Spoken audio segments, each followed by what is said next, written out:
Elle doit faire sens pour toi.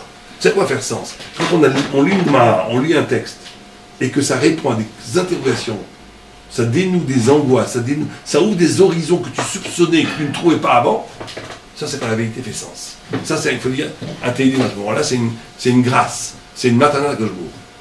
C'est la chose du Zvara. C'est la Torah te parle.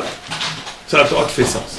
Il y a un deuxième niveau encore plus profond, c'est comment le sens, ton intuition à toi, comment le monde s'accorde, comment tes paysages politiques intérieurs, ton intimité la plus profonde dans ton intellect, répond en vérité à une lettre dans la Torah, et que tu vois comme à un moment donné, que ça répond à quelque chose dans la Torah elle-même. Ça, c'est le son de En Adam Lomed et Mach Libo Chafetz. C'est qu'à un moment donné, il faut que ton propre sens intérieur soit un aiguillon pour rentrer dans le labyrinthe de la Torah. C'est ces deux mouvements. Et la troisième chose qu'on avait dit, qui est aussi fondamentale, qui est dans le Maharal, c'est qu'il avait dit qu'il y avait 3 niveaux. Niveau de l'intellect, niveau du cœur, niveau du corps. Et que la notion d'épanouissement peut être un écran à d'autres formes d'épanouissement. C'est qu'on peut s'épanouir d'un point de vue du nefesh, et croire dur comme fer que c'est ma vie, parce que moi j'ai été fait pour peindre. Le peindre, c'est la puissance créatrice, presque animale. Et donc il sera très difficile à ce moment-là de dire à la personne, tu es fait pour la Torah. Il va dire, mais non, tu sais très bien, je suis un danseur, moi je suis un danseur. Toute ma vie j'ai dansé, c'est ma passion. Et le gars, il croit qu'il peut être dispensé d'épanouissement dans le roi, dans l'émotion, ou dans le spirituel, dans la neshama, parce qu'il s'épanouit à partir des nefesh. Mais quand tu le fais comprendre à quelqu'un qui a 3 niveaux, et que son épanouissement est tout à fait honorable, puisque si c'est un vrai épanouissement, je parle, puisque son épanouissement est en train de te cacher d'autres dimensions de ton être qui sont infiniment plus intimes, infiniment plus profondes, infiniment intimes, infiniment plus liées à ton être réel. Et donc, il faut mettre le plus grand masque pour un homme, c'est lui-même. Le plus grand masque pour trouver les chemins de lumière, pourquoi un homme a été créé, c'est les chemins de lumière qu'il se crée lui-même à partir de lui-même. On ne parle même pas des gens qui sont instrumentalisés par la société et tout, qui sont complètement à côté de la plaque, qui vivent une vie qui n'est même pas une vie. C'est-à-dire qu'ils vivent la vie qu'on projetait sur eux, leurs parents, la société. Ça, ce niveau-là, c'est le niveau zombie. On le vit tous plus ou moins. On vit tous une vie qui, quelque part, est instrumentalisée par le regard de l'autre, l'attente des autres, les obligations sociales, etc. Mais ça, on ne parle même pas de ça. On parle de quelqu'un qui véritablement s'épanouit. Mais il s'épanouit à partir d'un niveau de lui-même qui est une obstruction et qui est un écran par rapport à un niveau de développement infiniment plus fort, plus intime. C'est-à-dire que tu peux te développer d'un point de vue des nefesh. Et ce développement du point de vue des nefesh cache un développement du point de vue du roi. Et tu peux développer du point de vue du roi. Et ce développement peut cacher ton développement sublime que tu redis de la neshama. Et donc c'est très important de comprendre, pour nous-mêmes d'abord et faire comprendre aux autres, si on peut, qu'un développement personnel qui ne passerait pas par le développement de l'intelligence, ça veut dire de ton rapport conceptuel, intellectuel, spirituel, au savoir de la Torah, est par définition le plus grand échec. On ne peut pas épanouir un homme s'il n'épanouit pas sa compréhension de la Torah, puisque c'est le plus haut niveau. Et après, il faut aussi développer le roi, c'est-à-dire l'émotion, la parole. Et il faut développer le corps, le massé, l'énergie créatrice, l'énergie première de l'homme, bien entendu. Mais ce qui est le plus fondamental, le plus profond développement et épanouissement de l'homme, c'est le développement de son esprit. Et ça aussi, c'est Yachat Hatzechet. Très bien, alors continuons, vas-y. Simplement, tout à l'heure, vous avez nommé... C'était une différence entre par exemple, le bouddhisme, dans lequel mon bitachon, en vrai, c'est quelque chose qui va être de me retrouver face à moi et moi-même, et donc je ne vais exister que par rapport à moi-même. Ouais. Alors que chez nous, on doit aussi exister par rapport à Dieu, ce qui va engendrer une certaine tension. C'est quoi cette tension qui existe dans ce que je vis aussi par rapport à Dieu? Parce que cette quiétude, c'est aussi quelque chose que les Sfarim écrivent par... Oui, mais on essaie d'expliquer qu'à Svedinim, il y a une quiétude par rapport... Il faut être... par exemple, tous les Balei Moussa, ils te disent Miou Hachir, Samar Mechelko. C'est que dans la Gashmiut. Dans la Ruchniut, tu ne peux pas dire Samar Mechelki. J'ai étudié la Mishnah Brachot, ça me suffit. Tu n'as pas le droit de dire ça, il faut que tu étudies la Torah. Il faut être toujours insatisfait dans la Torah. Alors, d'où vient cette dichotomie de la scène c'est-à-dire qu'on te dit comment? On te dit la Emouna de de ne pas être dans la quiétude, le dessaisissement, de ne pas être modelé par l'événementiel qui t'encercle, c'est par rapport à l'événement, à la matière, aux situations matérielles qui t'entourent. Ça, c'est la notion que le kabbaliste appelle qu'un enfant, il est dans le ventre de sa mère, il est dans les bras de sa mère, à Chinook, où qu'il soit, il n'a pas bougé. La mère, elle peut prendre l'avion de Japon à Paris, de Paris à New York, il est toujours dans les bras de sa mère. C'est-à-dire que l'événement, ce qui se passe autour de lui, ne le touche pas parce qu'il est avec sa mère. Le tzaddik, il est avec Dieu où qu'il soit. Il n'a pas bougé. Et surtout, les déplacements ne modifient ni sa conscience, ni son émotion, comme David Ameller. Ce sont les plus grandes réussites qu'il passe du dernier au premier. Il passe d'un héros national qui devant des centaines, des dizaines de milliers d'hommes de vaincre Goliath, etc., etc. Même dans la chute ou dans la réussite, son cœur n'a pas battu, il n'a pas battu plus fort. Il est avec Dieu tout le temps, il est dans une quiétude absolue, radicale. Parce qu'il sait très bien que ce qui l'entoure, c'est pas son essence. Son essence, mais ça, c'est la quiétude. Mais tu as un deuxième niveau, qui est l'angoisse de ton propre rapport entre toi et toi version ce que tu es maintenant, et toi version infinie, éternité, qui est ta vocation à être. Ça, c'est une tension terrible. Insatisfaction terrible. Ça, c'est mon rapport avec Dieu. C'est ton rapport avec Dieu et aussi avec toi. C'est-à-dire ton toi à toi. Ça veut dire que le questionnement... Moi, vocatif, quoi. Le questionnement de Matai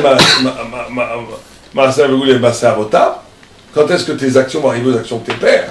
C'est-à-dire quand la notion de l'élection de éternel, infini, l'obligation infinie d'advenir, c'est une tension terrible, parce que la Shkofu, la Gemara, elle dit que c'est les deux yuds de l'homme, c'est des cartellements entre l'aspiration vers le haut et le fait d'exister dans le bas. Donc ça, c'est anti-bouddhiste, anti-stoïcien à mort. Et les gens confondent encore. Parce que c'est vrai que tu as des textes moussariques où on te dit, on dirait du stoïcisme. On te dit que tout vient de Dieu, que ce soit blanc ou noir, tu t'en fiches, que le malheur n'est malheur que si tu le considères comme malheur. Tout ça, c'est du stoïcisme. Il y a même un livre qui a été écrit il n'y a pas longtemps qui voulait faire des rapports entre les premiers stoïciens, les anciens, et les rabbanim, avec les pitgamim et les mahamarim qui ont été dit. Et c'est vrai qu'il y avait une connue, par exemple, l'empereur romain, j'ai oublié son nom, c'est pas Antonin, j'en ai oublié l'autre, était stoïcien, il avait un très grand rapport avec, oui, c'était Antonin, avec Rabbi Yehuda Anassi. Il y a eu des rapports des influences de Rabbi Yehuda Anassi vers les stoïciens, c'est évident. Mais les stoïciens, ils n'ont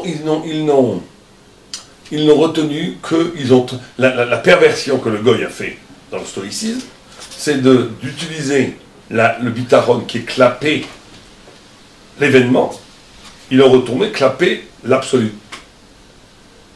C'est-à-dire qu'il faut être comme ça absolument, comme les bouddhistes. Le bouddhiste, c'est une pensée du dessaisissement. Il faut être indifférent à la souffrance et au bonheur, parce que la souffrance et le bonheur, c'est toujours cette... Qu'est-ce qu'ils cherchent à la fin? Ces gens-là ne cherchent plus. C'est ça qu'il faut bien comprendre. C'est que tu n'as aucun rapport. Dieu préserve. Ceux qui ont fait un parallélisme entre la pensée des Tanaïm et les stoïciens, ils n'ont rien compris. Par contre, c'était des livres de grande université. Ils n'ont rien compris. Pourquoi ils n'ont rien compris? Parce qu'ils ont confondu ces deux points. Les Tanaïm et les Rabbanim et les grands initiés judaïques te disaient effectivement qu'on développait une pensée stoïcienne par rapport à l'événement, par rapport à la matière, par rapport à ce qui t'entoure, au sens où en od milvado, et que quelque part Gamzul et Tova, etc., tout ça, ça veut dire que tu n'es pas modelé, instrumentalisé, façonné par l'événement. Tu es libre. Et l'événement ne prend le sens que tu lui donnes. Mais les stoïciens et les bouddhistes en ont fait un absolu. C'est ça le but de la vie. Nous, c'est pas du tout le but de la vie. C'est un Hersher mitzvah, c'est pas la mitzvah. Le Hersher, c'est d'abord d'être là. Ça te permet d'être libre. Donc cette liberté, où est-ce qu'elle t'amène? Elle t'amène vers une angoisse. Pas du tout vers la béatitude et la quiétude que eux recherchent. Parce que, en vérité, la motivation profonde de ces pensées, aussi bien qu'elles soient bouddhistes ou stoïciennes, c'est la quiétude. C'est-à-dire que la béatitude, ça veut dire d'échapper au malheur. Donc en vérité, c'est complètement bourgeois. C'est une bourgeoisie très, très raffinée, très, très poussée. Mais en vérité, qu'est-ce qu'ils recherchent? Ils recherchent ils recherchent le bonheur, c'est tout ce qu'ils recherchent. La Torah, elle te dit, c'est pas ça le but de la vie. Le but, c'est le bonheur, c'est pas la mort peut-être. Mais c'est ce qui est autre chose, c'est la vérité. Or, la vérité, elle est tout le temps en tension. À cause aussi du problème qu'on a dit de cet écart entre le sens et la vérité. Qui fait qu'il y a toujours une réappropriation de la vérité. Et il y a toujours un conflit entre le sens et la vérité. Et ce conflit fait oi de oi. Et qui fait qu'il t'oblige à une dynamique constante. Au point, la Gemara, elle dit, une parole absolument anti-stoïcienne, que même au Lamaba, les justes n'ont pas de repos. Il n'y a pas de repos. Parce que la vérité est dynamique éternellement. Mais il y a les deux dans la Torah. Les deux, bon après il faut penser le lien entre les deux, mais il est simple à penser. On a une relation stoïcienne à l'horizontale et une relation angoissée à la verticale. Schéma et Gromachet, ils rentrent tout dans ce schéma. Bon, c'est le même. Ils rentrent dans l'angoisse, pas dans le... Ouais, mais ils rentrent dans l'angoisse, mais ils s'emboîtent aussi dans pas la vie sociale, mais la vie gashmite. Parce que la punition, le bâton, il va bien tomber de quelque part. J'exagère un peu, je caricature, mais le bâton... Non, mais quand Yaakov, il va les rabbins, quand Yaakov Avinu, il dit Shema Yigomachet, c'est pas qu'il a peur, il n'a pas confiance. C'est qu'il ne peut pas se reposer ni sur une Haftara d'Akadosh Baruch Hu, ni sur sa propre tzadikout. Tu ne peux jamais te reposer sur ta propre tzadikout, sur ta propre intégrité, ni même sur une promesse de Dieu. Peut-être que tu n'es pas au niveau de cette vocation. C'est exactement ça. Mais c'est pas que je m'angoisse pour ce que je vais avoir assez à manger ou pas demain. Ça dit qu'ils n'en vont jamais pour avoir à manger ou pas. Par contre, il ne croit pas qu'il va sûrement avoir à manger parce qu'il a un srout. C'est ça les Svedinim. Les deux sont fondamentaux en réalité. Pour arriver à... Bien, allons-y. וביה כיצד מעברים? שם נדלת המודלת. אמר אבונה, מהי דכתיב? חיתך ישבו בה תכין בטובתך לעני אלוקים. חייתך ישבו בה תכין בטובתך לעני אלוקים. אם משיב האדם עצמו כחיה זו שדורסת ואוכלת תלמודו מתקיים, ואם לאו אין תלמודו מתקיים. וכדאמרי כחיה שמסרכת אכילתו תלמודו מתקיים, ואם לאו אין תלמודו מתקיים עד כאן. Vas-y, traduis. Ça va dire. Avoula il dit, donc il ramène un pasouk qui dit que Chayatra, en deux mots, ta vitalité yeshvuba. Ah, Chaya c'est alors peut-être. Je sais pas. Tachin vetovatra le'ani elokim. Donc si une personne va se mettre dans la même position que cet animal sauvage qui est Dorès ve'ochel, qui attaque, qui tue sa proie et après mange, à ce moment-là, Talmudo Mitkaim. Dorès ve'ochel, justement, il la tue pas, il la mange vivante. Un Dorès, c'est une des simanes que l'animal n'est pas caché, c'est quand il attrape sa proie, il la mange vivante. Donc on parle d'un animal sauvage ici. Ouais. La jungle. Ouais. Alors une personne qui se comporterait de la même façon par rapport à son étude, alors Talmudo Mitkaim, son étude va rester dans sa main. Veimla ben Talmudo Mitkaim veikad amri, donc il y a une deuxième opinion qui explique le pasuk autrement et qui dit que si il se comporte comme une chaya, donc un animal sauvage, shemasrachat achilato, qui fait pourrir sa nourriture. Okay. Il attend que ça... Il faisander en français. Il fait faisander le gibier. Ah, sur la Talmudo Mitkaim, il l'a ben Talmudo Mitkaim. Il laisse pourrir la nourriture, quand est-ce qu'il est Ou il la mange vivante, ou bien il la met de côté pour attendre qu'elle pourrit bien pour la manger. Ok. Image peu ragoûtante. Vas-y. פירוש, כי השכל מרוחק ונבדל מן הגוף, ולפיכך אם האדם הוא כמו החיה שאינה חיה מסדרת אכילתה רק שהיא דורסת וממהרת אכילתה בלי שום הכנה, וכך אינו מקפיד על אכילתו, וזה נראה שהאדם הזה אינו נוטה לתאווה גופנית, ולכך הוא מקבל השכל לגמרי ויש על תורתו קיום, שכאשר האדם אינו גופני, השכל קיים בו. Stop.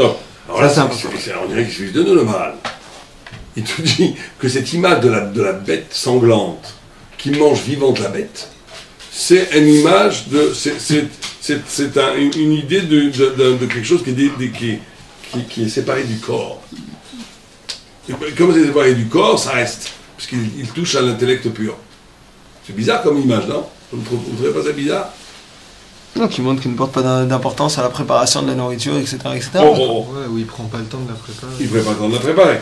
Donc ça veut dire C'est-à-dire quoi? que pour lui, ça n'a pas de valeur, ça n'a pas de raison d'être préparé, quoi. Oh. C'est-à-dire qu'ici, le pas suffisamment mine de rien, une des clés les plus fondamentales dans l'étude de la Torah, c'est de faire très attention de ne pas habiller ton étude d'un savoir préexistant qui est déjà colonisé par la pensée du Hamaretz. En d'autres termes, tu peux, de la même façon qu'il y a une culture pour prendre la nourriture et la rendre humaine, socialement acceptable, il y a une culture intellectuelle qui filtre tout savoir divin pour le banaliser, le normaliser, pour qu'il soit comestible. Et pourquoi il n'est pas caché à l'animal alors? Hein? Pourquoi il n'est pas caché à l'animal? Parce que c'est un signe de pas cacher, parce qu'il y a d'autres. La Gemara elle dit, parce qu'il n'y a pas de rachman, il n'y a pas de pitié, et tout, ça c'est autre chose. Mais en tous les cas, l'image qui est donnée ici, l'image qui nous apporte ici, c'est que, et c'est très fondamental, c'est de dire qu'il y a un rapport sanglant avec le savoir, il y a un rapport sauvage avec le savoir, il y a un rapport sauvage avec le savoir, au sens de la virginité de la sauvage.